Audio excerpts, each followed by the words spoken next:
시청자 여러분 안녕하십니까? 지난 18일 코로나19 상황에서 두 번째로 시행된 2022학년도 수능이 치러졌습니다. 수능은 끝났지만 수시 면접과 논술에서부터 정시까지 본격적인 대입 전형은 지금부터 시작되는데요. 특히 올해는 수능이 문이과 통합형으로 개편되었고 재수생도 과거보다 많아졌습니다. 이 때문에 입시 결과를 예측하기가 쉽지 않은 만큼 수능 이후에도 최적의 대입 전략을 세우는 것이 중요한데요. 오늘 이슈 인사이드에서는 성공적인 대학 입시를 위해 어떤 점을 중점적으로 준비해야 하는지 알아보겠습니다. 또 지역민들의 관심사로 급부상한 대구 중남구 재보궐선거 등 지난 한 주간 주목할 만한 뉴스도 살펴봅니다.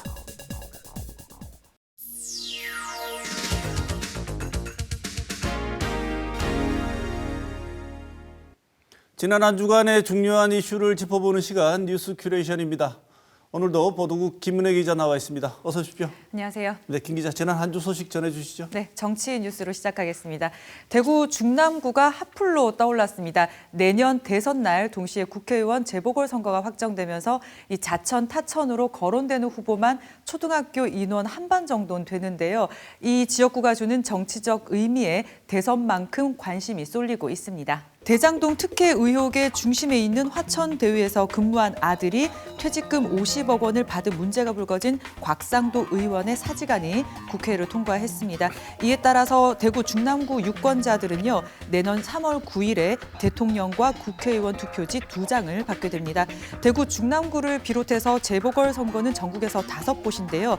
대선 날 같은 점도 있지만 정치 1번지인 서울 종로 등 굵직한 선거구에 굵직한 인물 등판이 거론이 되면서 주목도가 그야말로 미니 총선급입니다. 네, 본인은 이제 자연인으로 돌아간다고 했습니다. 그런데 그 자리가 중요하니까 네. 여러 가지 뒤에 누가 올지 우리 관심이 많이 쏠리고 있는 건 사실이죠? 네, 그렇습니다. 대부분의 지역구가 그렇습니다만 대구에서는요, 국민의힘이 여기 다른 당에 내준 적이 없는 지역구잖아요. 그래서 국민의힘, 특히 공천, 물밑 경쟁이 치열합니다. 전 현직 정치인 그리고 민선 전 중남구청장, 법조인, 언론인 출신 등이 거론이 되고 있는데요. 너무 많으니까 화면으로 한번 살펴보시면 될 것 같습니다. 일정이 촉박해서요, 공석인 당협위원장 임명 없이 바로 공천이 진행될 것으로 예상이 되는데요. 선거 때마다 중남구는 대구에서도 전략 공천, 다르게 말하면 낙하산 공천이 계속 진행이 돼 왔고, 그래서 재선이 없던 지역구인데요. 텃밭인 대구 선거구는 이 짝대기만 꽂아도 당선이다 이런 말이 있잖아요. 본 선거보다 이 작대기를 손에 넣으려는 경쟁이 치열할 것 같습니다. 이 야당이 인물이 너무 많아서 네. 인물 난립에 가깝다면 한편 여당은 지금 인물 난이군요. 그야말로. 네, 그렇습니다. 가뭄인데요. 더불어민주당에서는 최창희 중남구 지역위원장과 그리고 중앙당에서 추천하는 후보 1명 정도를 거론을 하고 있고요. 그리고 이재용 전 환경부 장관과 이전에 동구청장에 출마했던 서재현 경기신용보증재단 본부장도 거론이 되고 있습니다.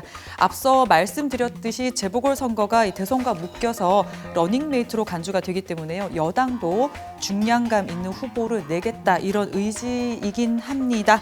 요즘 정치권이 너나 할 것 없이 청년의 공을 들이고 있어서 이 청년층에게 어필할 만한 후보를 전략 공천할 수도 있다. 이런 전망도 일부 있습니다. 이 곽상도 전 의원은요, 대구 지역구의 주소를 두지 않고 서울시장 선거를 하는 이런 것들을 SNS에 보이면서 여론의 문매를 맞기도 했는데요. 이번 재보궐선거가 대선의 영향을 피할 수는 없겠습니다만요. 당만큼 후보 개인의 역량 그리고 지역구를 위해서 얼마나 일을 잘 할 것인가 이게 논의의 포인트가 되길 바랍니다.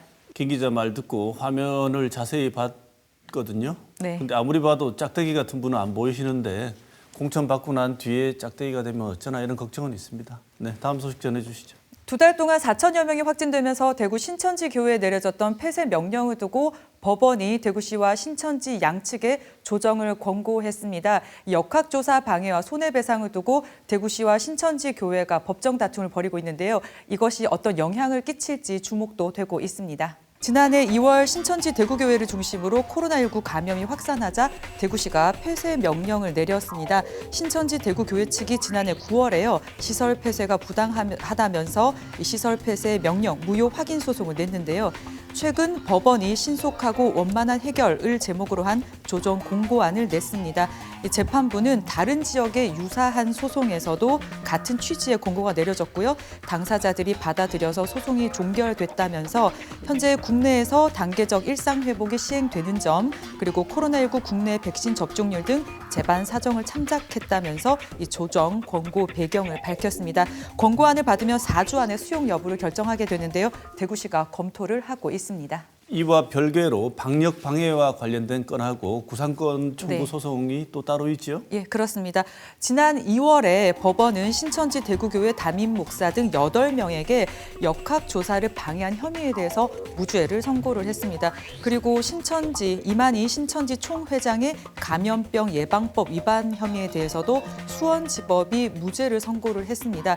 역학조사 범위를 놓고 해석의 차이가 나는데요.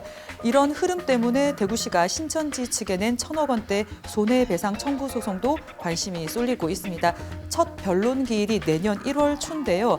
증상을 숨기고 제주도 여행을 한 서울 모녀가 있잖아요. 이 모녀에 대한 제주시의 손해배상 소송 선고가 다음 달에 있는데 이 신천지뿐만 아니라 전국의 비슷한 재판에 영향을 줄 것 같습니다. 한편에서는요, 이 재판 결과에 따라서 방역 수칙을 지키지 않아도 된다는 잘못된 시그널을 줄 수도 있다, 이런 우려가 나오고 있는데요. 이 방역 수칙을 위반할 경우 구상권을 청구하겠다.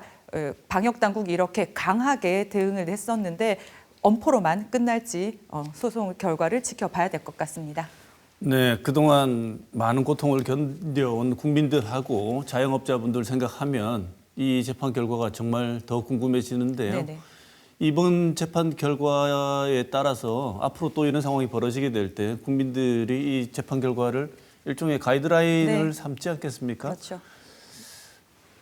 잘 지켜볼 대목인 것 같습니다. 그렇습니다. 네, 다음 소식 전해 주시죠. 네, 지난 3분기 국내 은행 이자 수익이 많이 늘어난 것으로 나타났습니다. 소비자들이 각종 규제와 높은 대출 금리에 허덕이는 사이 은행들 배만 불리고 있다는 비판이 쏟아졌습니다. 2021년 3분기 국내 은행 이자 이익은 11조 6천억 원으로요. 지난해 3분기보다 1조 3천억 원, 그러니까 12.5% 늘었습니다. 분기별 이자 이익이 꾸준히 늘면서요. 3분기까지 누적 이자 이익도 지난해보다 9.4% 2조 9천억 원 늘었습니다. 이자 이익이 이렇게 늘어난 주된 이유는요. 집값 급등에 맞물려서 대출 수요가 많이 늘었기 때문입니다. 이런 현상은 대출 총량 규제 같은 이런 규제가 이런 현상을 더 부추긴 측면이 있죠. 네, 그런 지적이 많이 나왔는데요. 금융당국이 가계부채 증가 억제를 위해서 은행권의 대출 총량 규제에 나서면서 은행들은 우대금리를 축소하거나 아예 없앴습니다. 하지만요, 대출 수요는 여전하다 보니까 이 대출 희소성을 무기로 자율적으로 정하는 가산금리를 높여서 이득을 취한다, 이런 비판이 많았고요. 그리고 이달 중순 기준 4대 시중은행 주택담보대출 변동금리가 연 3.31%에서 4.839%로요. 상단과 하단 모두 5개월 사이에 1%포인트 가까이 올랐습니다. 이런 상승폭은요, 은행들이 대출 금리의 기준으로 삼는 코피스 오름폭의 3배 가까이 되는데요. 또 대출 금리는 가파르게 오르는 반면에 예금 금리 오름세가 더디면서요, 차이가 벌어졌습니다. 보시는 것처럼 지난해 12월 2.05%였는데 올해 9월에 2.14%거든요. 이렇게 예대 금리 차이가 많이 나면서 은행들 마진이 이익이 수익성이 높아졌습니다. 하지만 은행들 입장에서는요, 대출 영업이 줄어들면 수익이 줄어드니까 이를 보전하기 위해서 금리를 올리는 것으로 분석이 되고 있습니다. 이 와중에 문제는 기준금리가 또 더 오를 것이라는 전망이 있죠? 네, 그렇습니다. 25일에 통화위원회가 예정돼 있는데요. 기준금리를 0.25% 올리는 방안이 유력하다, 이런 보도들이 많았습니다. 현재 기준금리가요 0.75%인데 0.25%로 올리면 코로나19 이후에 20개월여 만에 1%대로 올라서게 됩니다. 이 기준금리가 오르면요, 시중은행들 자금 조달 비용이 커지기 때문에 대출금리는 또 오를 거고요. 중소기업이나 이런 데서도 지금 금리가 오르면 이자 비용 부담이 많아진다면서 동결해달라, 이렇게 요구가 있는 상태입니다. 그래서 정부가 나서야 한다는 국민청원도 있고요. 네. 어떤 방식이든 관리가 좀 필요하지 않느냐는 지적들이 있는 것 같아요. 네, 그렇습니다. 하지만 정부는요, 은행들이 자율적으로 정하는 금리에 직접적으로 개입하기는 어렵다면서 이 상황을 모니터링하겠다고 이야기를 하고 있습니다. 그리고 지금 금리 상승이요, 대출 규제 때문이 아니라 글로벌 긴축과 기준금리 인상 등으로 국채, 은행채 등의 금리가 상승한 영향이다. 대출 규제 때문이라는 건 오해다. 이렇게 반박을 했습니다. 하지만 코로나19로 자금 조달 수요가 급증을 해서 은행들이 특수를 노린 만큼 수익을 사회에 환원해야 한다. 이런 압박 또한 있다고 하는데요. 하지만 업계나 시민단체 전문가들 모두 강제적으로 수익을 사회 환수하는 이런 방안을 논의할 경우에 갈등만 부추길 수 있다면서 이런 건 지양해야 된다. 이런 의견을 내고 있습니다. 박창균 자본시장 연구원 선임 연구원은요, 코로나19로 피해가 큰 소상공인과 중저신용자 대출 비중을 늘려서 고통 분담을 하는 방향으로 가는 것이 바람직하다 이런 얘기를 했는데요. 내년이면은 코로나19 때문에 대출 상환 유예가 됐던 이런 것들이 다 종료가 되는 시점이라서요. 이런 데 대책이 좀 필요하다 이런 지적도 있습니다. 물론 시장 원리라는 게 있고요. 규제가 분명 필요한 점도 있겠지만요. 실수요자 그리고 취약계층에 대한 대책을 마련해서 이 시장 충격을 최소화 완화시켜 주는 것도 정부가 해야 될 역할 같습니다. 대부분의 국민들이 힘들어질 때마다 은행은 돈 잔치한다는 얘기가 계속 들리는 것 같습니다. 네. 희한한 일이죠. 이 은행도 같이 사는 세상 모습 고민 좀 해줬으면 좋겠습니다. 네. 마지막 소식 전해주시죠. 경북 군위군이 대구시 군위군이 될 전망입니다. 행정안전부가 군위군을요, 경북 관할구역에서 제외를 하고 대구시에 편입하는 법률안을 입법 예고했습니다. 시행 시기는 내년 5월 1일로 했는데요. 40일간 입법 예고를 한 뒤에 법제처 심의, 국무회의 의결을 거쳐서 국회에 제출이 되는데요. 국회에 제출은 내년 1월 말쯤, 법안 처리는 2월 임시국회가 유력한데 정부 입법으로 추진하는 만큼 통과도 무난하게 될 것으로 전망이 되고 있습니다. 네, 원래 이 편입안이 대구 신공항, 대구 경북 신공항 추진의 일환으로 네, 그렇죠. 이루어진 일이었죠. 네. 그런데 이 편입에 관한 안건에 대해서 경북도의회가 의견 없음이라는 아주 모호한 입장을 취해서 우리도 한번 다뤘습니다만 네네.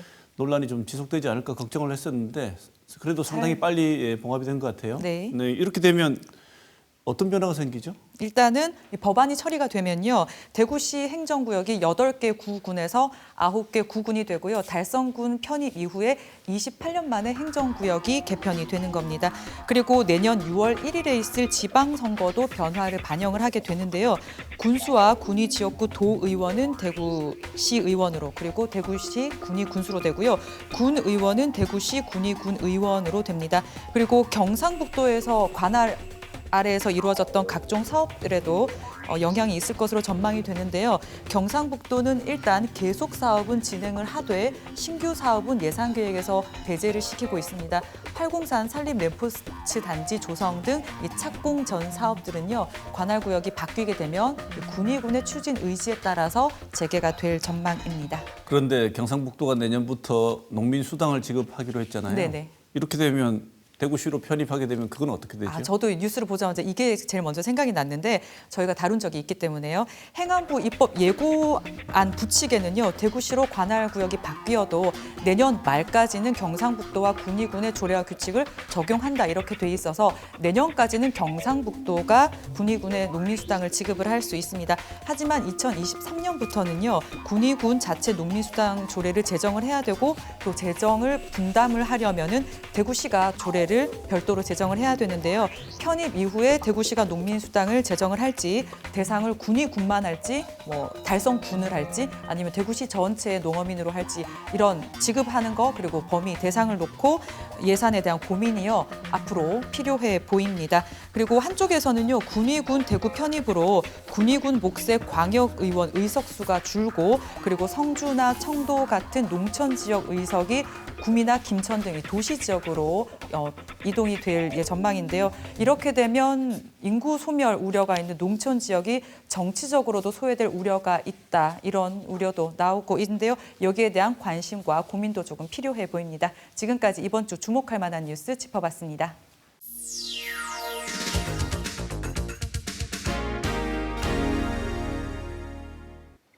지난 목요일 2022학년도 대학 수학 능력 시험이 치러졌습니다.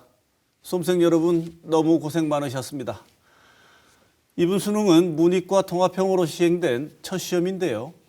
변화한 수능 체제에 코로나19 상황까지 겹쳐 공부에 집중하는 데 어려움이 컸을 것이라고 짐작이 됩니다.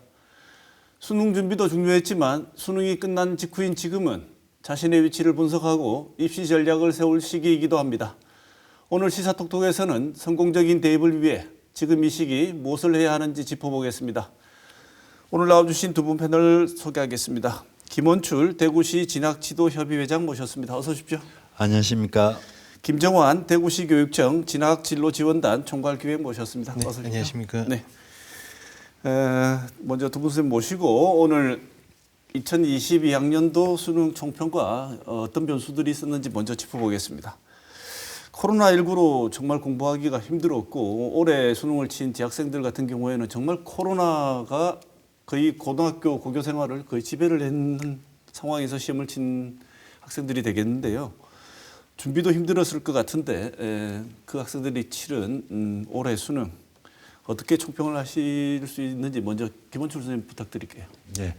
올해 수능은 국어, 수학, 영어 모두 어려운 역대급이었고 사탐은 작년과 비슷하고 과탐은 작년보다 다소 어려웠습니다. 수능 이전에는 인문계열 수험생의 수능 최저 기준 충족의 어려움과 EBS 연계율이 70에서 50%로 낮아지고 간접 연계가 도입된 점을 고려해 국어는 작년 수능보다 영어는 6월, 9월 모의평가보다 쉽게 출제될 것으로 예상했습니다. 하지만 가채점 결과를 보면은 국어, 수학, 영어, 과탐의 난도가 높았습니다. 네, 학생들이 체감적으로 느꼈던 어려움이 분석해 보시기에도 사실이라는 것이죠. 예, 그렇습니다. 네, 우리 김정환 선생님 보시기에도 이번 수능은 어려웠다는 거에 동의하십니까?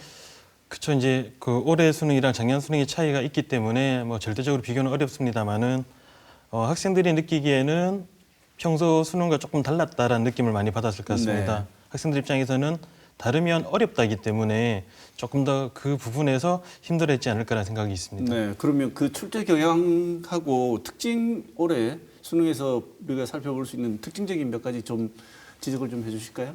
예, 올해 수능 같은 경우에는 국어와 수학 과목에서 선택 과목에 따라 성적이 산출되기 때문에 올해랑 작년이 다르다라는 것이 가장 크게 되겠고요. 과목별 내용을 살펴보면 국어 영역의 경우 독서 영역의 지문의 길이는 짧아졌지만 개념을 추론해야 하는 과정이 많아 다소 어렵게 느꼈을 것으로 보여집니다. 네. 문학 영역은 다룬 작품은 다소 평이했지만 문제풀이 과정에서는 상대적으로 집중도를 요하는 문제들이 많아 시간 안배에서 어려웠을 확률이 있을 걸로 보여집니다. 네. 수학의 경우에는 공통 과목에서 고난도, 초고난도라고 이야기하는 학생들이 힘들어하는 어려움의 개수는 조금 줄어들었지만 상대적으로 중난도 개수가 늘어 상위권의 경우에는 다소 평이하거나 조금 어려운 정도, 중하위권의 경우에는 시간이 많이 부족해서 많이 어렵게 느꼈을 것으로 보여집니다. 특히나 영어 같은 경우에는 작년의 경우에 영어가 많이 쉬웠습니다. 네. 그래서 그 비율이 높았다 그 부분 때문에 올해는 조금 6월, 9월 모의평가에서 조금 더 어렵게 냈던 부분이 이번 수능에도 동일하게 나와서 학생들이 많이 당황했지 않을까라는 생각이 있습니다. 네. 두 분 다 수능이 상당히 어려웠다는 것에는 동의해 주셨는데 수능이 끝나고 난 이후에 그 다음 날이라든가 달리는 학생들의 체감 댓글을 보면 흔히 수능이 어려울 때 불수능 이렇게 얘기하지 않습니까? 올해 수능은 뭐 용암 수능이다 이렇게 얘기하는 학생들이 있을 정도로 네. 수능이 체감적으로 어려웠던 것 같습니다. 지난해보다 선생님 보시기에 많이 어려웠습니까? 근데 이제 아까 말씀드렸던 것처럼 올해 수능과 지난해 수능이 형태가 다르기 때문에 직접적인 비교를 하기는 좀 어려운 부분이 있습니다만은 뭐 단순하게 비교를 하면 일단은 어려웠던 것 같긴 하고요. 올해 쳤던 6월, 9월 모의평가와 비교하더라도 조금 비슷하거나 어려운 정도이기 때문에 학생들 입장에서는 아이쿠 이게 뭔가 싶을 정도의 네. 그 어려움을 느꼈을 것 같습니다. 네, 제가 자꾸 이 질문을 반복해서 드리는 이유는 본인만 시험을 평이하게 출제되었는데 본인만 시험을 못 봤다고 생각하는 학생들이 결코 그렇지 않으니까 맞습니다. 위로를 해주기 위해서 두 분께 자꾸 확인을 하는 겁니다.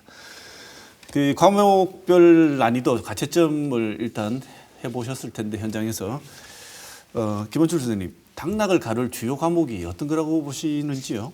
예, 상위권은 수학과 국어, 중위권은 영어가 변수가 될 것으로 생각합니다. 특히 인문계열 확률과 통계 의생은 수능 최저 기준 충족에 최악의 어려움을 겪을 것으로 보입니다. 평가원에서 수학, 국어 선택 과목의 유불리를 최소화하기 위해서 출제했지만 응시 집단의 우수성으로 미적분, 언어 매체 응시성이 높은 표준 점수를 받을 것으로 판단합니다. 특히 수학은 수시 수능 최저 기준과 정시 자연계열, 인문의 상경계열에서 다른 영역보다 반영 비율이 높아 당락을 좌우하는 변수를 넘어서 상수로 자리매김할 것 같습니다. 현재 선택 통합형 수능에서 상위권 선택 과목은 미적분, 언어 매체로 굳어질 것으로 예상합니다. 네. 지금 김원철 선생님 말씀하셨지만 가채점을 해보고 원점수를 안다고 해도 예년 수능과는 다르게 이번에는 최종 점수를 받기 전까지는 사실은 내가 어디쯤 가고 있는지를 정확하게 알 수가 없는 상황이 되지 않았습니까? 네, 그렇습니다. 그래서 이 선택형으로 바뀐 상황인데 많은 실제 그 당사자들 이외에 많은 학부형들조차도 사실은 이 바뀐 수능 체제가 어떤 의미가 있는지를 정확하게 잘 모르실 것 같은데 원점수만으로 실제 수능 점수 추측이 안 된다. 그다음에 가늠이 잘 힘들다는 말이 어떤 의미인지요, 선생님? 예전의 경우에는 그 수학의 경우에 가형, 나형, 국어는 하나의 형태로 이루어졌기 때문에 점수 산출이 조금 쉬웠다고 보실 수가 있습니다. 네. 전체적인 성적의 분포만으로 판단할 수 있지만 올해 수능의 경우에는 국어와 수학에서 선택 과목과 공통 과목이라는 게 있습니다. 네. 공통 과목을 몇 점 맞느냐 그리고 선택 과목을 몇 점 맞느냐에 따라서 성적이 다르게 산출되는 거죠. 그러면 예를 들어서 수학의 경우에 동일한 80점을 받은 학생이라 하더라도 공통 과목이 72점, 예를 들어서 공통 과목이 72점, 선택 과목이 8점, 아니면 공통 과목이 60점, 선택 과목이 20점이라고 했을 때 그거에 따르는 표준 점수나 등급이 달라지기 때문에 네. 단순하게 원점수가 얼마이니 너는 등급이 얼마일 것이라고 판단하는 것이 많이 어려워진 상황입니다. 네. 조금 전에 김원철 선생님 말씀하신 것처럼 이제는 어떤 과목을 선택했느냐가 내가 최종 점수가 얼마일지를 가늠하는 중요한 어떤 선택, 뭐랄까요. 실력도 중요하지만 어떤 과목을 선택하느냐가 굉장히 중요해진 상황이다. 이렇게 말씀을 주셨지 않습니까? 네, 그렇습니다. 이번에 예전에도 그런 선택제로 바뀔 때 이런 일이 벌어질 것이다. 그 말씀을 잠깐 주셨고 그래서 일부 학생들 같은 경우에는 조금 점수가 잘 나올 것 같은 선택으로 바꾸려고 하는 시도들도 있는데 그때는 너무 늦었으니까 그냥 하던 걸 계속하는 게 오히려 좋은 선택인 것 같다 이런 말씀도 주신 걸로 제가 기억을 하고 있습니다. 그런데 이번에는 시험을 막상 봤더니 우려했던 바대로 역시 어떤 과목을 선택했는지가 이 총점에 영향을 줄 가능성이 굉장히 커져버렸다. 이렇게 분석하는 게 맞나요? 그런데 이번 평가원에서 이 공통 과목과 이제 선택 과목에서 특히 이제 국어 수학의 선택 과목 같은 경우는 이 난이도를 상당히 신경을 많이 썼습니다. 네. 그래서 대체적으로 이제 평이하게 출제를 했습니다. 결국 이제 공통 과목에서 이제 성적의 격차로 이제 점수가 나오게끔 만들었습니다. 네. 그런데 응시 집단 자체가 우수 집단이 수학 같은 경우는 미적분을 많이 선택을 했고 국어 같은 경우는 언어와 매체를 많이 선택을 했습니다. 그렇기 때문에 결국 이 우수 집단에서 선택한 과목들에서 아마 표준 점수가 높게 나올 수밖에 없는 네. 구조가 된 것입니다. 그러니까 그 학생들이 우수한 학생들이 모인 평가에서는 점수가 그렇게 아주 고득점이 아닌 학생은 점수를 얻기가 굉장히 힘들어진 구조가 되거든요. 그렇죠. 공통 과목에서 높은 점수를 받아야 결국 이제 최종 표준 점수에서 높은 점수를 받을 수 있는 구조입니다. 네, 학교 현장에서도 사실은 지금 상황에서는 이전 수능에 비해서 원점수나 이런 것만 가지고는 앞으로 이제 대비를 하는 게 조금 더 어려워진 상황이군요. 네, 그렇습니다. 네, 그래도 할 준비는 해야 되니까요. 이제 그렇습니다. 네, 논술 면접 어떻게 준비해야 될지, 막바지 준비는 어떻게 해야 될지 한번 짚어보겠습니다. 바로 논술 수능 끝나고 나면 끝난 주부에 시행하는 학교가 있고요. 그렇지 않으면 그 다음 주까지 논술이 이어지게 되는데 제일 많이 이제 이미 지원한 수시 전형 이외에 수능 이후에 시행되는 것은 대부분 논술 전형인데 논술에 합격하게 되면 면접도 물론 있습니다만 합격하게 되면 정시 지원이 안 되지 않습니까? 네, 그래서 그렇습니다. 이런 경우에 어떻게 지금 이렇게 선생님 말씀 주신 것처럼 복잡한 상황이 돼버렸습니다. 지금 정확한 예측도 힘들고 왠지 정시에 가면 더 나을 것도 같은데 이런 상황이라면 수능 수시 준비를 어떻게 해야 할지 전략적으로 대학별 고사에 과연 시험을 응시를 해야 할지 말아야 할지 본인 상황에 따라서 어떤 전략이 좋을지 김문철 선생님 말씀을 좀 주실까요? 네, 지금 이제 수능을 치고 난 이 시점이 상당히 이제 수험생들에게는 선택의 기로에 놓인 상황입니다. 그래서 이제 어떤 답을 선택했는지 불분명하면 틀린 것으로 간주해 최대한 깐깐하게 가채점을 해야 입시 전략을 짜는 데 있어서 오차를 줄일 수 있습니다. 올해는 선택 통합형 수능으로 선택 과목으로 인해서 유불리가 존재하므로 가채점 결과만으로는 성적의 우위를 판단하기 어렵습니다. 네. 논술, 면접 같은 대학별 고사를 치러야 하는 수험생들에게는 올해 수능 난도와 가장 비슷한 것이 6월 모의평가입니다. 네. 그러니까 이 가채점 결과 6월 모의평가 성적을 비교해서 이 수능 성적이 6월 모의평가에 비해서 현저히 높거나 낮지 않는 이상 대개 수시에서 적정 내지는 상향으로 면접이나 논술 전형에 지원했으므로 대학별 고사에 응시하는 것이 바람직합니다. 네. 기준이 될 수 있는 아주 좋은 가이드라인이 6월 모평이다 이렇게 말씀 주셨습니다. 본인 6월 모평 성적에 비추어서 엄청난 차이를 보이지 않는다면 원래 수시 지원할 때 6월 모평 보고 참고 많이 해서 지원했을 테니 별다른 성적 변동이 많지 않다면 원래 지원한 대로 응시를 하는 게 바람직하다 이렇게 말씀을 주셨는데요. 그러면 다음 그러니까 이번 주도 그렇고 다음 주까지 논술이 치러집니다. 논술 어떻게 보면 딱히 준비할 시간이 많지도 않은데 그렇다고 준비를 안 할 수도 없으니까요. 이 짧은 시간에 어떻게 하면 가장 효과적으로 논술을 준비할 수 있는지 그것에 대해서도 좀 조언을 좀 주시죠. 예, 논술 전형 준비는 교과서 학습을 출발점으로 삼아서 인문계열은 생활 윤리, 사회문화, 자연계열은 수학 교과의 개념에 대한 깊이 있는 이해가 있어야 합니다. 대학 입학처 홈페이지에는 논술 가이드북, 논술 동영상, 모의 논술 문제, 그다음에 선행학습 영향평가 보고서를 반복 학습하고 특히 선행학습 영향평가 보고서에는 기출문제, 출제 의도, 채점 기준, 예시 답안이 있으므로 이를 적극 활용하고 최근 3개년의 기출 문제를 꼭 풀어보고 시험장에 갔으면 좋겠습니다. 네, 일반적으로 사실은 관심이 그렇게 많지 않은 학부형들 같은 경우에는 저게 무슨 보고서인가 하실 텐데 그 보고서에 대부분 알짜 정보가 다 들어가 있다는 것이죠. 예, 실제로 대학에서 논술 전형을 끝내고 나면 보고를 해야 하기 때문에 누락시킬 수도 없고 가장 충실하게 정리가 잘 된 그야말로 좋은 참고서이기 때문에 각 대학 논술 전형에 지원하는 대학의 선행학습 보고서를 참고하시면 아주 좋을 것이라는 팁을 주셨습니다. 자, 그러면 또 면접이 남았는데요. 네. 우리 김정환 선생님은 그 진학진로 지원단을 총괄 기획하시면서 계속 이 여러 가지 전형의 영향 같은 걸 분석해 보시지 않았습니까? 네네. 면접을 치르는 수험생들 같은 경우에는 사실 이게 정말 얼마나 큰 당락에 영향을 줄까? 그냥 필요한 절차라서 그냥 하는 건 아닐까 정도로 생각하는 사람들도 있을 것이고 네. 아니다. 이게 면접이 결정적으로 당락을 좌우할 수도 있다라고 생각할 수도 있는데 이게 보시기에 어느 정도 영향을 미치고 효과적으로 대비하려면 어떻게 해야 되는지 말씀 좀 주실까요? 이 당락의 영향이라는 것이 결국은 서류 전형의 배수 안에서 본인의 위치에 따라 달라진다고 볼 수가 있겠습니다.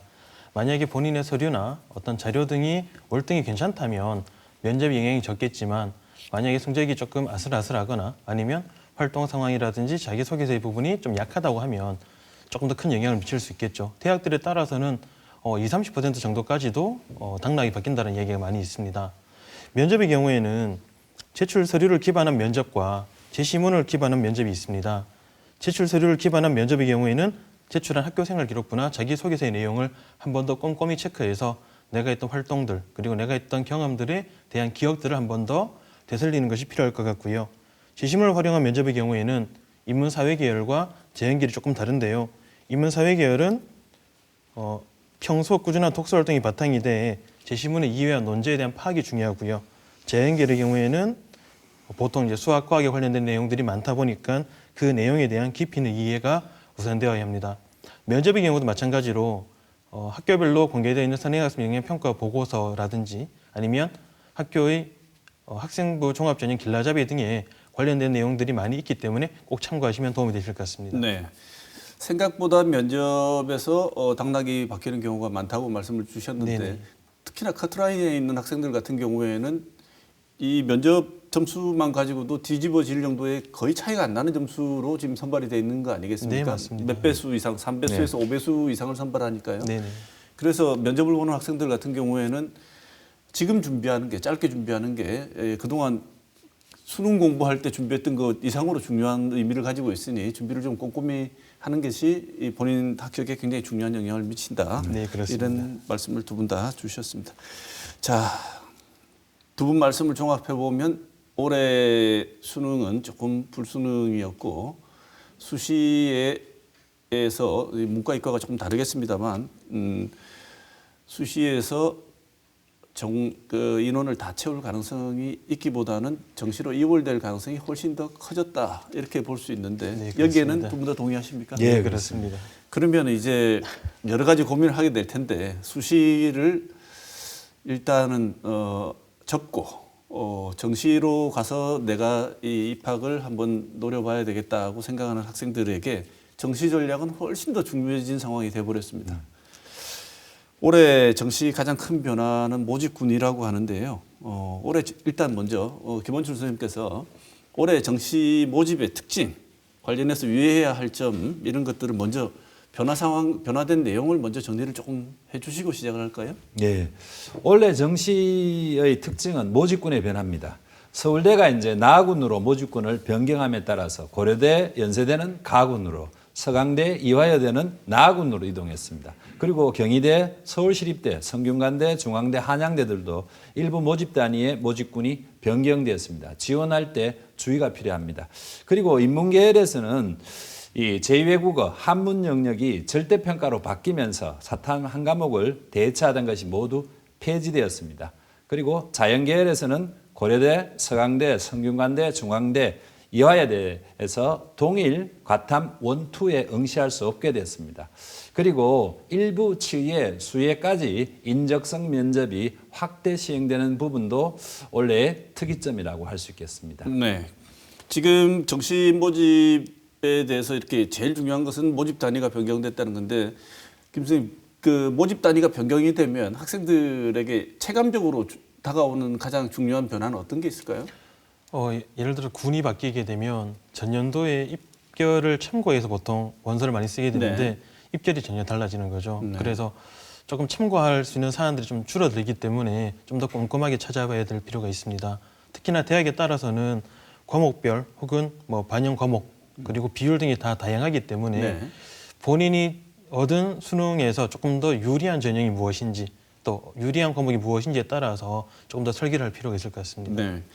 특히나 정시 모집 같은 경우에는 추합이라는 게 추가 합격이라는 게 있기 때문에 이 모집 군이 바뀌면 이 연세 이동의 효과, 파급 효과가 완전히 달라지지 않습니까? 네, 네, 맞습니다. 이 파도 효과처럼 있어가지고 뭐 위의 학교부터 자꾸 움직이기 시작하면 어떤 군에 속한 학교를 지원하느냐에 따라서 의외로 힘들어질 수도 있고 뭐 이런 상황이 발생하는데 이 지점을 좀 잘 볼 필요가 있다는 네, 말씀을 주셨습니다. 그렇습니다.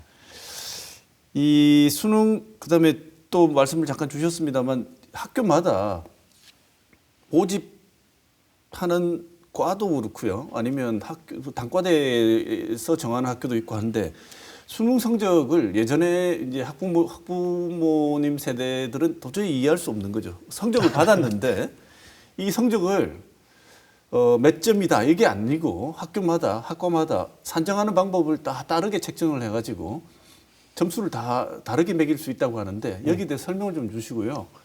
이게 그렇게 된다면 어떤 것을 고려해서 정시 모집에 지원을 해야 되는지 김정원 선생님 말씀 좀 주시죠. 아까 방금 말씀 주셨던 게 대학별 환산 점수라고 볼 수 있겠습니다. 대학에 따라서는 자연계열의 경우에는 수학을 조금 더 많이 반영을 하거나 아니면 인문계열의 국어를 좀 더 많이 반영하는 경우도 있고요. 뭐 지역의 계명대 같은 경우에는 국어, 영어, 수학, 탐구의 비율이 다 25%로 동일하기도 합니다. 그러니 본인이 취득한 과목들 중에서 특히 수학을 좀 더 잘한 친구라면 수학의 비중이 높은 학교를, 국어를 조금 더 잘한 친구라면 국어의 비중이 높은 학교를 조금 더 선정할 필요가 있습니다. 근데 대학교마다 대학의 학과 안에서도 반영하는 방법이 다른 경우가 있습니다. 인문도 다른 경우, 자연도 다른 경우. 아니면 우리 지역의 영남대 같은 경우에는 자연계의 경우에도 반영 비율이 다른 모집 단위가 있기 때문에 네. 본인에게 유리한 게 무엇인지를 한번 판단해 볼 필요가 있습니다. 네. 일단은 여러 전략을 세워야 될 텐데 문제는 본인 점수가 나오기 전에는 이 전략 수립이 힘들다는 거죠. 올해 같은 경우 특히나 그렇지 맞습니다. 않습니까? 그러면 지금 상황에서 우리가 예측해 볼 수 있는 것은 김원술 선생님 보시기에 문과나 이과, 자연계열, 인문계열 볼 때 혹은 둘 다 정시로 이월되는 수시 미충원 인원이 작년보다 올해가 훨씬 더 클 거라고 보십니까?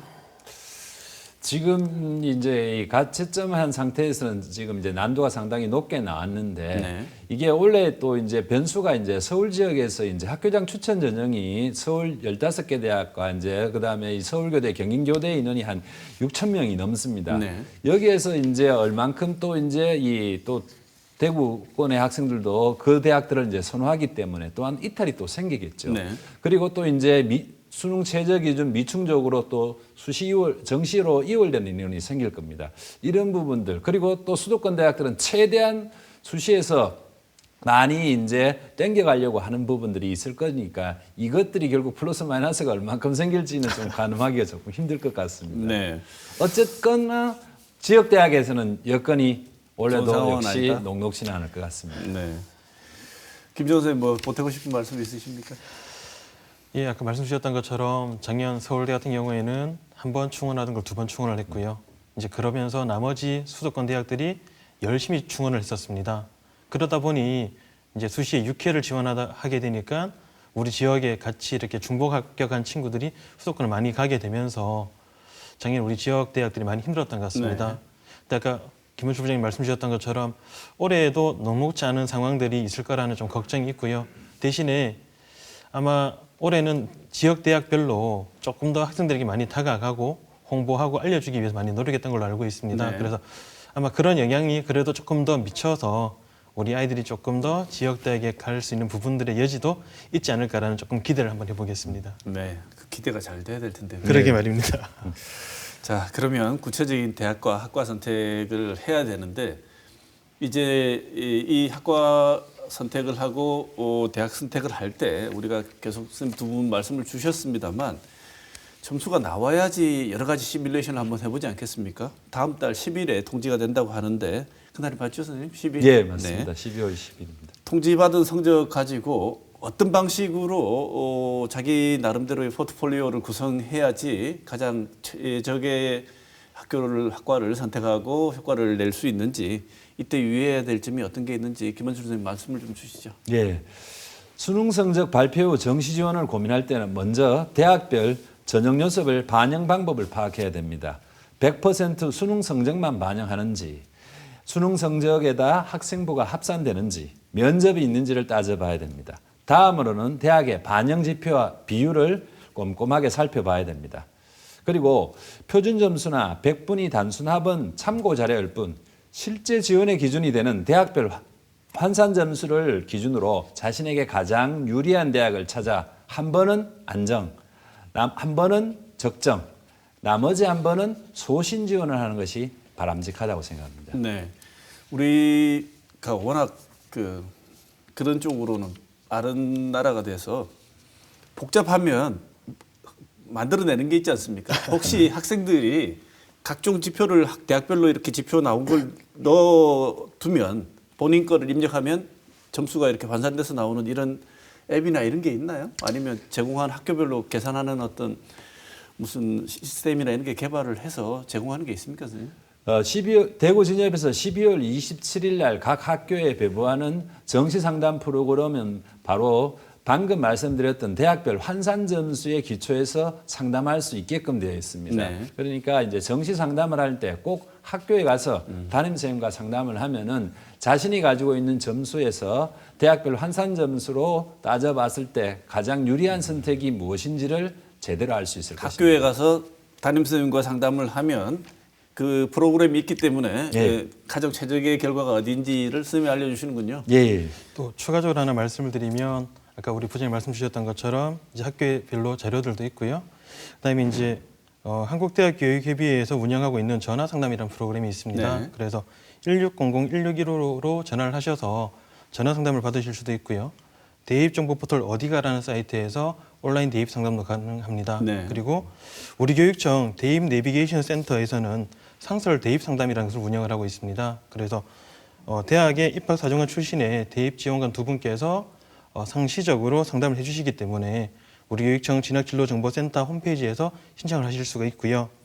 또 우리 교육청에서는 정시 대비 상담실을 12월 20일부터 12월 29일까지 평일은 오후 5시부터 토요일은 오전 9시부터 운영할 예정입니다. 네. 관련된 내용을 교육청 및 학교 홈페이지 등에 탑재할 예정이니까 보고 참고하시면 될 것 같고요. 네. 또 하나 마지막으로 말씀을 드리면 우리 교육청에서 운영하는 모바일 밴드가 있습니다. 네. 밴드에서 대구 진학 꿈나비라고 검색하시게 되면 우리 대구 지역 학생들께서 학생들의 질문에 답변을 달아드리고 있으니 참고하시면 도움이 되실 것 같습니다. 네, 네. 아주 유용한 정보를 주신 것 같습니다. 그런데 가기 전에 김원준 선생님, 학생이 상담을 가기 전에도 본인이 준비를 좀 해서 가야 되는 게 있지 않겠습니까? 본인이 예를 들면 포트폴리오를 구성을 해서 가게 되면 가서 무작정 앉아서 선생님 저는 이런 전공을 하고 싶습니다. 이런 상태로는 가지 않을 것 같은데 네. 가장 또 사실은 선생님들도 너무 힘드시잖아요. 예. 많은 학생들이 한꺼번에 오니까. 그래서 효율적인 상담을 위해서 최소한 담임 선생님이나 이런 상담 프로그램을 찾아뵙기 전에 학생이 이 정도는 몇 가지 정도 정리는 하고 상담을 왔으면 좋겠다고 하는 일종의 예습, 준비해 두었으면 좀 좋겠다고 생각되는 내용이 있으면 수험생들은 이런 것 정도는 준비를 좀 해서 상담을 받으러 왔으면 좋겠다 생각되는 내용이 있으면 말씀을 좀 주시죠. 예, 이제 이 수능 성적 이후 본인이 받은 점수로 봤을 때 어느 대학에서 반영하는 반영 지표와 비율을 따져봤을 때 각 군별로 유리한 리스트를 한 3개 정도, 4개 정도 대학의 리스트를 만들어서 가군, 나군, 다군 이렇게 해가지고 담임쌤한테 찾아가면은 거기서 학생이 먼저 추출한 4개 대학들에 대해서 일일이 다 실질적인 환산 점수가 어떻게 되는지를 따져서 유불리를 따져서 최적의 가나다군의 한 장씩의 선택을 할 수 있게끔 해줄 것입니다. 네. 올해 또 작년의 결과를 보고 이것은 이제 작년에 있었던 일을 가지고 이제 말씀을 드린 것입니다만 정시 때 전혀 상상하지 못한 점수를 가진 학생들이 실제로 합격하는 경우가 있었단 말입니다. 네, 맞습니다. 올해도 그것의 꿈을 가지고 아주 상향 지원하는 학생이 있을지도 모른다는 생각이 드는데 두 분 계속 말씀 주셨지만 올해 수능은 비교 지표가 없다. 작년과 다르다. 이렇게 말씀을 계속 주셨습니다. 그럼에도 불구하고 정시에 점수가 다소 안 된다고 나오지만 상향 지원하겠다고 마음먹은 학생들이 있다면 그 학생들에게 어떤 말씀을 주시고 싶은지. 예, 지금 이제 학력 인구 감소로 이제 대학 진학은 과거에 비해서 쉬워졌습니다. 하지만 대학서열위원회에서 지금은 그냥 대학이 아니라 서울의 상위권 내지는 주요 대학을 선호하고 있기 때문에 N수생이 늘어나고 있는 비율입니다. 대학 진학이 행복한 삶에 디딤돌을 놓는 일이라면 대학의 이름이 행복한 삶을 보장하지는 않습니다.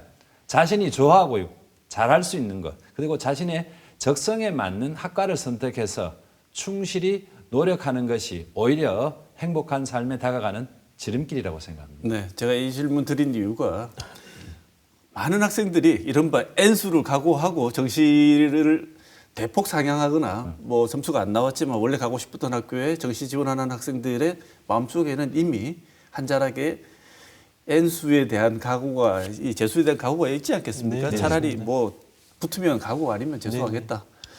재도전 하려는 수험생들 뭐 자기 꿈을 위해서 할 수 있는 선택 중에 하나라고 봅니다.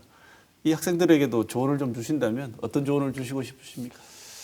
그런데 이 N수라는 게, 그러니까 이 재수를 하는 학생들의 이제 성공 확률이 보통 10에서 20% 정도밖에 안 됩니다. 네. 시작할 때는 단단한 마음으로 시작하지만 실제 공부에 대해서 전념하는 것은 재학생 때보다도 오히려 부족합니다. 그래서 결국 이제 이 재수에서 성공하는 비율이 낮다는 것을 생각을 해야 됩니다. 그러니까 이 N수에 도전하기 위해서는 과연 본인이 원래 이 수험 생활로서 얼만큼 학업에 충실했는지를 따져봐야 될 것이고, 그리고 내년에 다시 도전한다면 과연 얼만큼 단단한 의지로 할 수 있는가를 한번 자문해보고 결정하는 것이 좋을 것 같습니다. 네.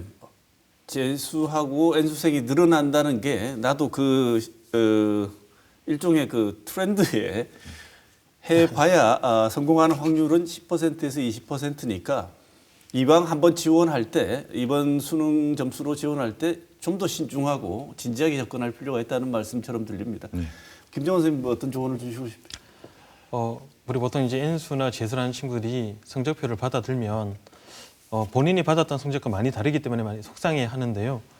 그렇다고 해서 바로 재수 준비를 하러 가는 것이 아니라 그 성적 가지고로도 충분히 고민해 볼 수가 있고, 아까 말씀 주셨던 것처럼 성적은 조금 모자랄지언정 내가 희망했던 대학에 원서를 한번 써보고 또 그 결과가 혹시라도 기회가 온다면 또 올 수 있는 상황들의 영향이 있습니다. 물론 그걸 바라고 쓰는 건 아니겠지만 그런 기회들도 있기 때문에 무작정 N수에 돌입하는 것보다는 그래도 정시 혹은 또 추가 모집까지 있기 때문에 이 기회를 활용하는 것도 필요할 거라고 생각합니다. 네.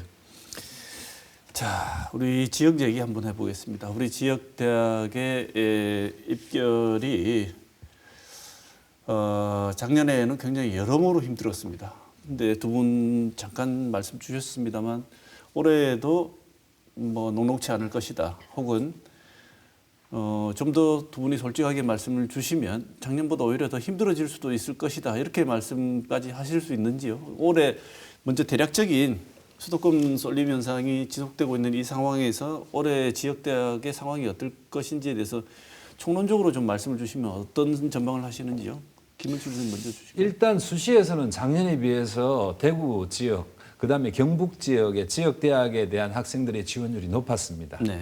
그러니까 이 학생들이 자연스럽게 이제 등록으로 이어지면은 지역 대학의 상황이 작년보다는 조금 나아질 것 같은데, 이 학생들이 또 결국 이제 수도권에서 이제 중복 합격하게 되면은 수도권으로 이탈이 생기겠죠. 그렇게 되면 또 작년 못지않은 그런 이 험난한 길을 갈 수밖에 없을 것 같습니다. 네. 그리고 앞에서 말씀드린 것처럼 올해는 이제 이 지역균형 선발로서 서울 주요 대학들에서 한 6천여 명 이상을 선발을 했습니다. 지역의 학생들도 많이 지원을 했습니다. 여기에서 이제 이 학교장 추천 전형, 지역균형 선발 전형은 복수 추천에 복수 합격이 많습니다. 네. 이렇게 되면은 결국 최대한 서울권에서는 이제 충원을 시킬 것이고, 결국 그렇게 되면은 또 충원이 되지 않은 부분은 정시로 이어질 것입니다. 이것이 또한 지역 대학한테는 악재가 될 것 같습니다. 네. 자, 오늘 토론 마무리할 시간이 되었는데요. 그동안 시험 친다고 고생하신 수험생들이 이제 마지막까지 목표한 대학에 입학을 하는 것이 이 그동안 고생에 대한 최고의 보상 아니겠습니까? 네. 고생하신 수험생들 그리고 뒷바라지하신 학부모님들 다 수고 많으셨습니다. 마지막에 목표를 달성하기 위해서 두 분 선생님께서 조언을 주신다면 어떤 조언을 주실지 1분 정도 시간을 드리겠습니다. 김원출 선생님 먼저 말씀 주시죠. 예, 올해 수능이 많이 어려웠습니다. 가채점을 해보고 지금 수험생들이나 학부모님들은 상당히 실망하고 있을 것인데, 시험이 어렵다 보니까 나만 잘 못 친 것은 아닙니다. 그러니까 이거는 최종적으로는 성적표가 나올 때까지 차분하게 기다리면서 준비를 해야 될 것 같습니다. 그래서 깐깐한 가채점 결과를 바탕으로 6월 모의평가 성적과 비교해서 대학별 고사 응시 여부를 결정하고 철저히 준비해서 좋은 결과로 매듭짓기를 바라고, 그다음 또한 이제 정시 모집을 생각한다면은 가채점 결과와 희망하는 이 대학의 그런 수능 반영 지표와 비율을 비교해 군별로 유리한 대학 3-4개를 만들어 놓고 수능 성적 발표 이후에 좀 더 세밀한 전략을 짜서 좋은 결과를 맺기를 기원합니다. 네. 김정원 선생님. 시험이 어려워서 우리 학생들이나 학부모님들 모두 다 속상하실 텐데요. 속상한 마음을 일단 접어두시고 지금까지 3년 동안 아니면 12년 동안 열심히 해오신 부분에 대해서 먼저 고맙고 감사하다는 말씀을 드립니다.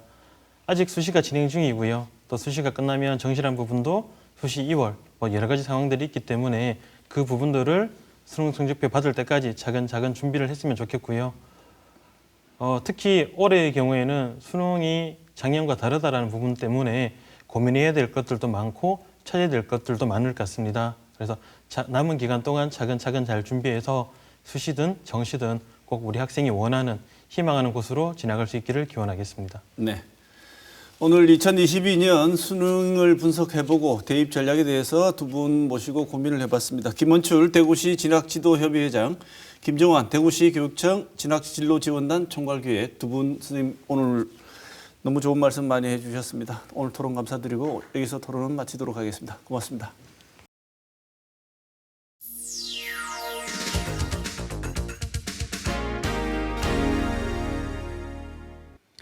형용모순이라는 말의 유래는 날카로움을 의미하는 것과 바보를 의미하는 말이 합쳐져서 만들어진 말입니다. 똑똑한 바보라는 단어 속에 이미 드러나 있듯이 모순되는 내용이 동시에 말해지는 상황을 말합니다. 서로 모순되는 어구를 나열하는 수사법인 형용모순은 문학적 표현으로 자주 쓰입니다. 찬란한 슬픔, 소리 없는 아우성과 같이 시나 소설에 등장하는 형용모순은 때론 언어의 묘미를 느끼게 해줍니다. 그러나 이 수사법은 현실을 왜곡하거나 대중의 인식을 호도하기 위한 경우도 있는데 요즘과 같은 선거철에 특히 많이 등장하는 듯합니다. 양질의 시간제 일자리 확대나 증세 없는 복지 확대와 같이 대부분의 집권자는 본인의 선거 과정에서 제시한 형용모순적 공약에 내내 시달리곤 했습니다. 여기에는 보수 진보가 따로 없었습니다. 당선을 위해 소위 중도층을 끌어안기 위해서 내거는 이런 형용모순적 정책은 선거 전 내내 논란을 일으키고 설사 이기더라도 집권 내내 빌미가 되어 머리를 싸매게 될 것입니다. 형용모순은 문학적 표현들에 양보하고 공약은 선명하고 쉽게 알리는 것이 가장 바람직한 수사법입니다. 이번 주 시사톡톡은 여기서 마치겠습니다.